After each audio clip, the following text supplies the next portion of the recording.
හරි.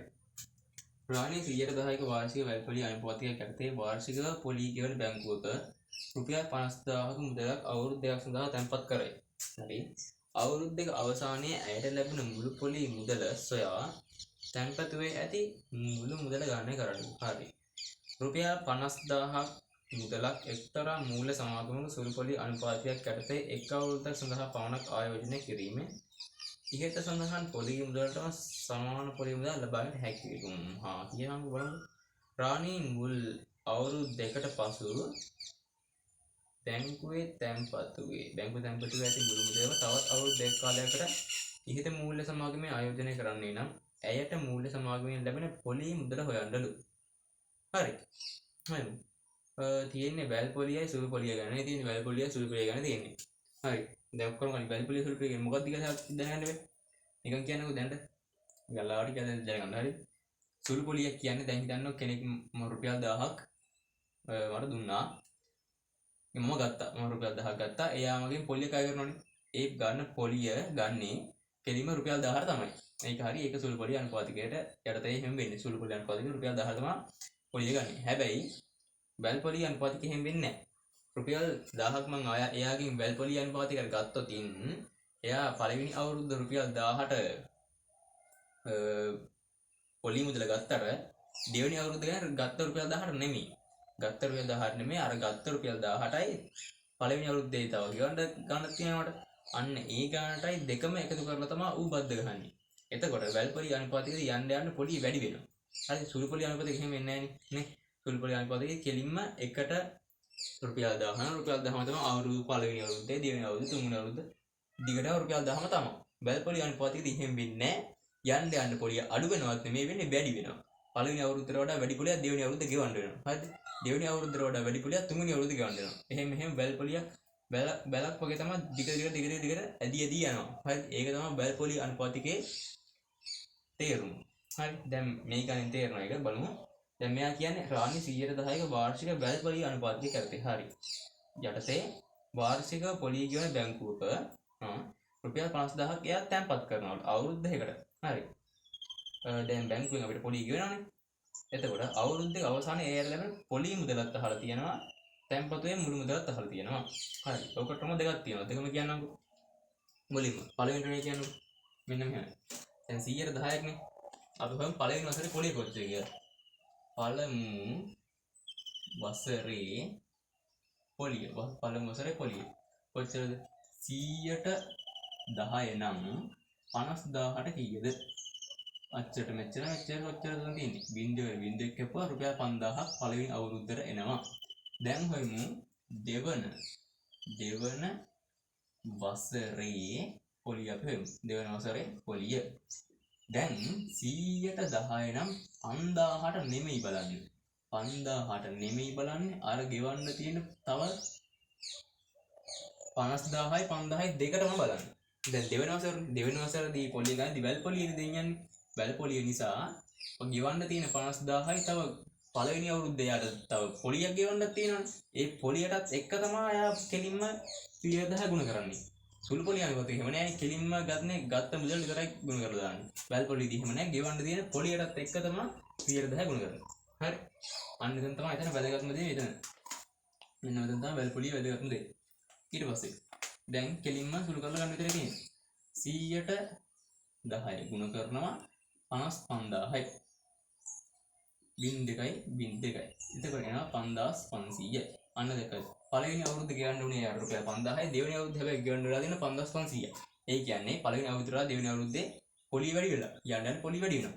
හරි. දැන් මුගෙන් අහලා තිබුණාට මුළු පොලිය අහලා තිබුණා. මුළු පොලිය සමානයි 5000 ධන 55000 සමානයි 10500යි. 10500යි. මුළු පොලිය 10500යි.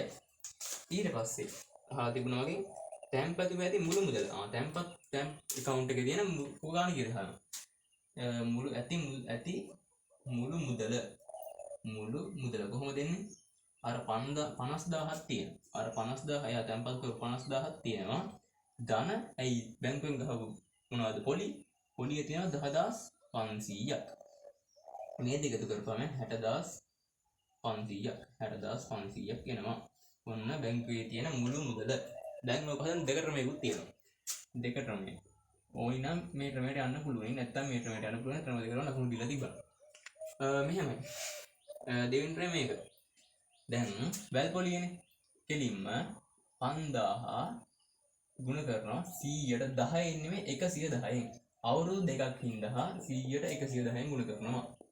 100ට 110න් ගුණ කරනවා. එතකොට මේ බින්දුවකට මේ බින්දුව කැපෙනවා. මේ බින්දුවකට මෙතන බින්දුව කැපිලා යනවා. එතකොට එනවා කෙලවරේ බින්දු 2යි 11 11න් ගුණ කරපුවාම බලන්න 1 2 1යි ඕක 5න් ගුණ කරලා බලන්න පස්සේ 6යි ඔන්න මෙන්න මෙච්චරක් එනවා. හරි ගුණ කරලා බලන්න. මෙන්න මෙච්චරක් එනවා. මේ ආවේ මුළු පොලිය. හැබැයි මේ එන්නේ මුළු පොලිය. account එකේ තියෙන මුළු ගාණ තමයි ඔය එකෙන්ම ආවේ. හැබැයි ඊට උඩින් අහලා තිබුණේ මුළු පොලිය කියලා කියලා. මුළු පොලිය හොයන්න ඉතින් මේක අඩු කරන්න ඕනේ. එතකොට මේ දෙවෙනි ක්‍රමේ මේක ලේසි අතර මුළු පොලිය හොයන්න නම් 60000න් අඩු කරන්න ඕනේ account එකේ තිබ්බ ගාණ. 50000ක් තිබ්බනේ.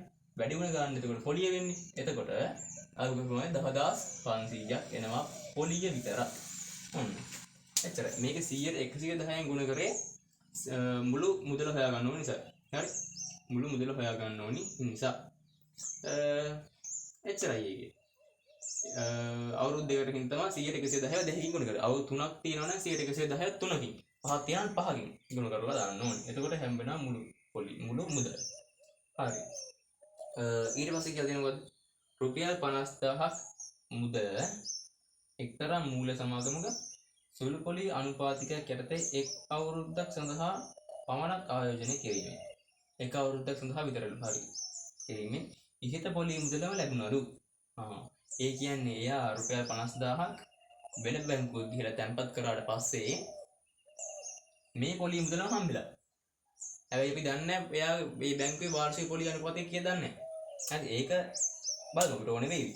බලමු පල්ලහැට කියලා.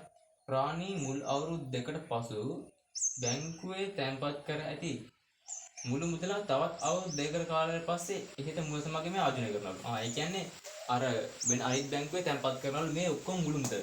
මේ ඔක්කොම මුළු මුදල තව අවුරුදු දෙකකට බැංකුවේ තැන්පත් කරනවලු. හරි. එතකොට කරන්නේ නම් මූල්‍ය සමාගමේ පොලි මුදල කියලා කියනවා. පොලිය කීයද අහන්නේ. හරි. දැන් හිතන්නකෝ පොලි මුදල හරියි. පොලි මුදල හොයන්න නම් මම මේ බැංකුවේ පොලි ප්‍රතිශතය දැනගෙන ඉන්න ඕනේ. දැන් එයාලා මට මේ බැංකුවේ දෙවෙනි බැංකුව ගැන කියන්නේ දෙවෙනි බැංකුවේ පොලි ප්‍රතිශතය මම දන්නේ 100%. පළවෙනි බැංකුවේ වැල් පොලි ගන්න එකකින් මේ කියන සුළු පොලි ගන්න තව බැංකුවක. එයාගේ වැල්සිකේ පොලි යන්ත්‍රය දන්නේ. ඒක හොයාගන්න තමයි මේ දෙවෙනි ඡේදය දුන්නේ. රුපියල් 50000ක් තැන්පත් කරාට පස්සේ එක අවුරුද්දකට මේ පොලියම හම්බුණා කියලා. ඒක දුන්නේ ඒ පොලි අනුපාතික හොයාගන්න තමයි. දැන් හිතන්නකෝ රුපියල් 50000ට 100ට කීයද දන්නේ නැහැ. දන්නේ නැත්නම් x 50000ට 100ට x ප්‍රමාණයක් පොලි ප්‍රතිශතය ගහනවා. ඒ ගහපුවාම එයාට ලැබෙන බද්ද ඇවිල්ලා බද්දනේ මේක පොලිය ඇවිල්ලා 10500යි. හරි 10500. රුපියල් 50000ක් තැන්පත් කරා 100ට 10ක කියන්නේ උන් 100ට x ප්‍රමාණය කියන්නේ 100ට x ප්‍රමාණයක පොලි ප්‍රතිශතයක් ගන්නවා. ඒ ගහපුවාම එයාට ලැබෙන පොලිය 10500යි. හරි. දැන් ඉතින් ඒක සුළු කරලා x ගන්න තියෙන්නේ. ඔය දෙවෙනි වගන්තිය දුන්නේ පොලි ප්‍රතිශතය හොයාගන්න තමයි. බින්දුව දෙක කැපුණා. මේ උඩයට උඩ තියෙන බින්දුව දෙක මේ බින්දුවට මේ බින්දුව දෙක කැපුණා. x සමානයි මේක කෙලින් පහෙන් බෙදලා බලන්න 21ක් යනවා. ඒ කියන්නේ සමාගමේ ප්‍රතිශතය 100ට 21 සුළු පොලි අනුපාතිකයක් එයාලා දෙනවා. 100ට 21 සුළු පොලි අනුපාතිකයක් දෙනවා. දැන් කියනවා 100ට 21 තියෙන බැංකුවේම තමයි මේ 60500ක් තැන්පත් කරනවා. 60500 ගිහිල්ලා තැන්පත් කරනවලු. 60500 ගිහිල්ලා තැන්පත් කරනවලු. හරි. එතකොට අහලා තියෙනවා අවුරුදු දෙකක් සඳහානේ. අවුරුදු දෙකක් සඳහානේ. අවුරුදු දෙකක් තැන්පත් කරනවා ලැබෙන මුළු පොලිය කීයද අහලා තියෙනවා. හරි. මෙහෙම 60500ක් තැන්පත් කරනවා ඒ බැංකුවේ. එයාලගේ පොලි ප්‍රතිශතය 100ට 21යි. හරිද? එතකොට එනවා මට උත්තරයක් බින්දුවකට බින්දුවක් කැපිලා ගියාම මට එනවා කිය දෙන්නේ.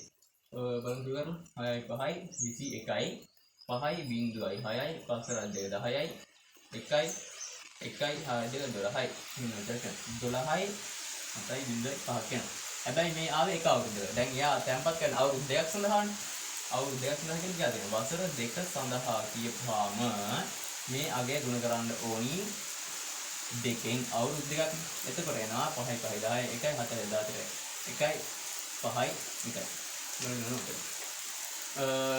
කියන්නේ හරිද? 5යි 5යි 10යි 1යි 1යි 4යි 4යි 15යි. හරිද? බිඳුවයි හරි. ඔව්. උත්තර පොලියක් වදිනවා. මෙතන. ලැබෙන පොලි මුදල 15410යි. නැතරයි. තිබුණා ගල් පොලිය තිබ්බා සුළු පොලිය තිබ්බා. එච්චරයි. මේකයි.